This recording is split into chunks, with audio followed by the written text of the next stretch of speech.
So, gentlemen, I'm giving you 5 minutes uninterrupted. The question is simple.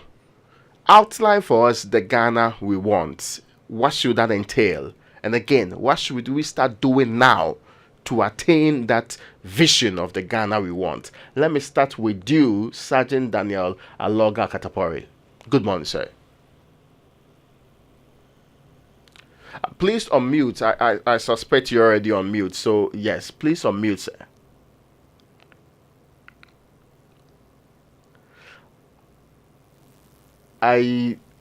Yes, I think you're working. Is it unmuted? Yes. Yes, please. This is perfect. Now. Yeah. Okay. All right. Okay. To do justice to this topic, you need a weekend retreat and even more. But in general terms, it manifests itself in the corruption that we have in the society.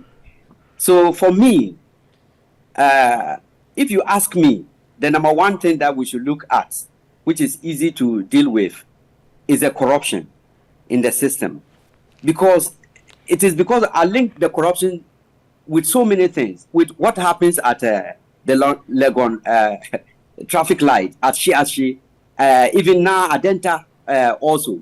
And it's even getting to Pantan Junction. You get all these children, very miserable, selling things, and their parents and their mothers join them, and it's so harrowing that if you could avoid that area, you would avoid it just because of the torture you get just seeing that, and you can link it straight to the corruption. So for me, I want my children to grow up in a society where some of these things don't exist, so that, for example, it is not who you know, who gave birth to you, or the connections that you have that matter, but your ability.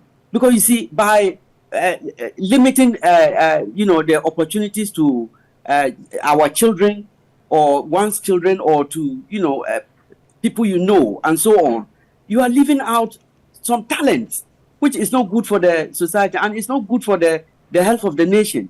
It looks like the society is now being broken into two halves, an NPP Ghana and an NDC Ghana, to the extent that if you think about it, if you one party gets 3 terms or 4 terms, then the other party will be completely wiped out.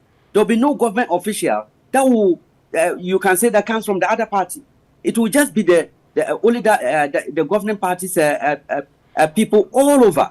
And then the only way for that other party to ever get to power will be through violence. And that is the thing that is worrying me, that what is happening is like those of us that have been lucky, and that's all that it is. It's luck that you get into the middle class, and now our fellow people in the middle class are leading us to the slaughterhouse. Whether we like it or not, we are going there because of the corruption that is in the system. You've got children sitting under trees, and people are using money, to the government's money, to do things that they like. No one talks about Cecilia Dapa anymore. After 2 weeks, it's gone. And things like that. PPA is history now. All kinds of corrupt malpractices. And look, I'm not saying that it's only the MPP that is corrupt, but no, I'm talking of the whole political class, and not just the political class, but the whole elite. And these elite are in the army, they are in the police, they are in the everywhere, the pastors and so on, because it's the same group of people. They go to school together. You see, so that is the thing. My children, for me, they must come into a society where corruption is abhorred and not seen as the norm. Because at the moment, the narrative is such that it looks like it's normal. You see, no one seems to, the political elite, from the presidency to the rest of them, no one seems to see this as a big issue, and it is worrying. Many thanks to you. Let me now bring in Selom Brandt here. Selom, in the next 5 minutes, which outline for us the Ghana you want and how we get there. Yes, Selom. Yeah, sorry, I was on mute. Brilliant. So let's situate this in some of the current social media discussions that have taken the nation by storm. Youth of today, if given the chance, would rather opt for a foreign passport than to get a full education in Ghana at the highest level. That should tell you how much we have lost as a nation. If we think about the fact that about 50% of Ghanaians were born after 1997, 50% of all Ghanaians today were born after 1997, because I do remember very clearly that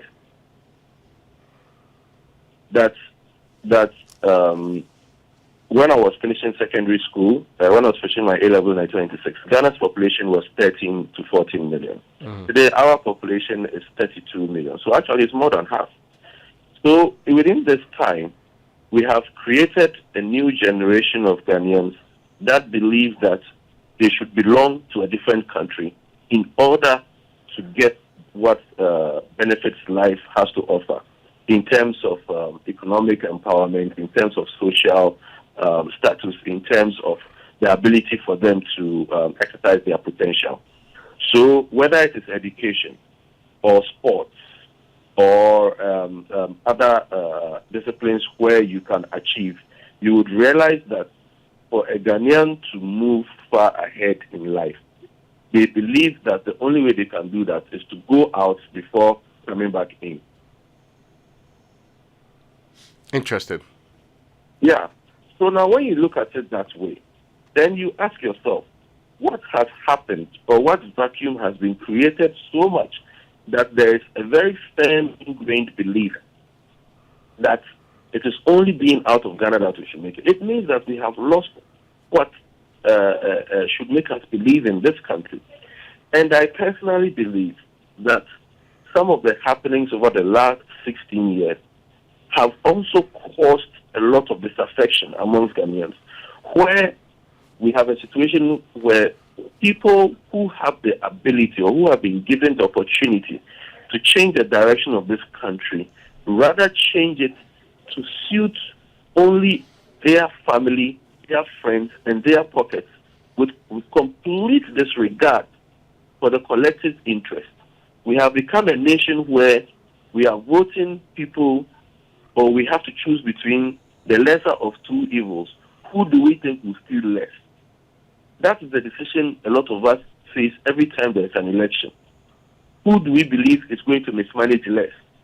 So you would realize that even when the campaigns, as we are in campaign season, it is not even a campaign about ideas that will push Ghana forward. It is about a campaign that shows who hurt us the least.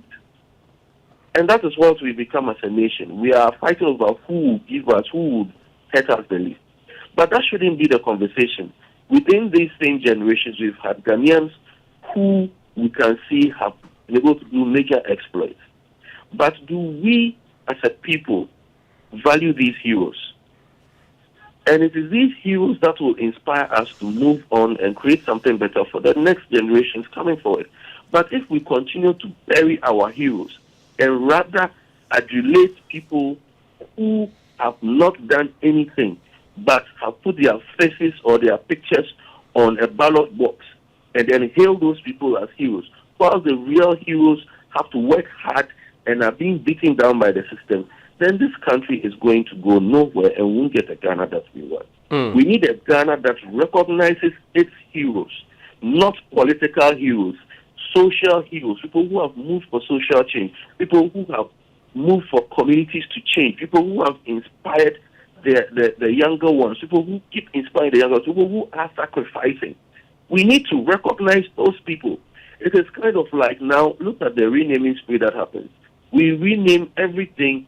If you take out, let's say, the Prempeh First Airport, we are in a country that is struggling to rename everything after somebody's father, somebody's uncle, somebody's relative who was in power or who was close to power or for whatever reason, and we don't even know what those people did to even deserve that.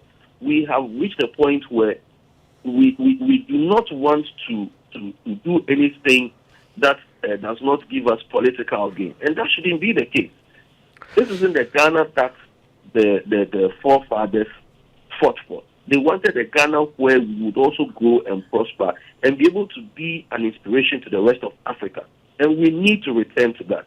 And we cannot do that if we continue the hero worship that we do today for no coffee in people's pockets. We cannot do that if the media fails in its job to highlight the right people and not the wrong people. We cannot do that if we continue going to the so-called big men and then help them consolidate their power by begging them for crumbs. Because they will manipulate the system so that we will always keep begging for crumbs while they send their children to school abroad and do anything they want to their money, knowing that they have friends in other places who will bail them out. I'm So afraid. it's not even about Cecilia Dapa alone. It's not about all those other people. It is about what are we doing as a nation to ensure that such people become unpopular to the extent that they are disgraced. Very well. Let me now bring in Kwame Sapolesidi to wrap it up for us. Kwame. Okay, yes. It's interesting. You see, you asked me about the Ghana we want. For me, the Ghana we want is a Ghana where the youth can aspire to something, where the youth realize that there is a future for them. When I hear people speak, especially retired senior citizens who serve this country well, and they say that when they look in the eyes of the youth, they see despondency. It breaks my heart. It makes me wonder what the generation ahead of me saw in some of us and what lit the fire in our face that we didn't show despondency and have become part of society today. We owe it to the next generation and the generation after them that we bequeath that same forthrightness and aspirational thoughts, and not a society, a Ghana where all they see is riches, not wealth. And I make the distinction there.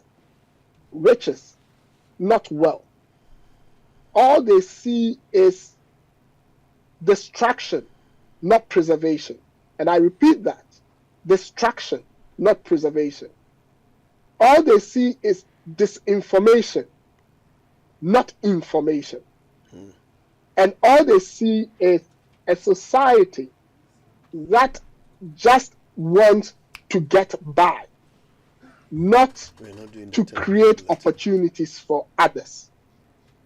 That is the sort of Ghana I want to see. A Ghana where the health system can guarantee the future of the next generation.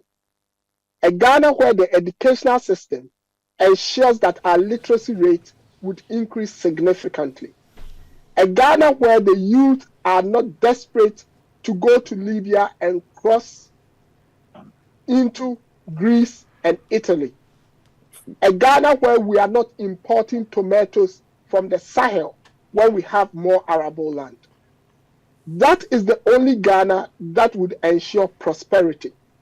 That is the only Ghana that will ensure that some of us came, lived, and left something for the next generation. And for me, that is the sort of Ghana I want us to see. And it is possible that we can see that Ghana if we all work towards that. Well, insightful, right? This is a conversation we should continue. How we work towards that. And many thanks to you, Kwame Sapolesidi. Many thanks to you, Selim Brante. And many thanks to you, Sergeant Aloga Akatapore, for joining us on this very important conversation. Absolutely, absolutely. And you know what? It's quite obvious that Ghana doesn't lack thinkers. Yeah. All we have to do is elect one of them as president. We are yet to do that, it seems, since Nkrumah.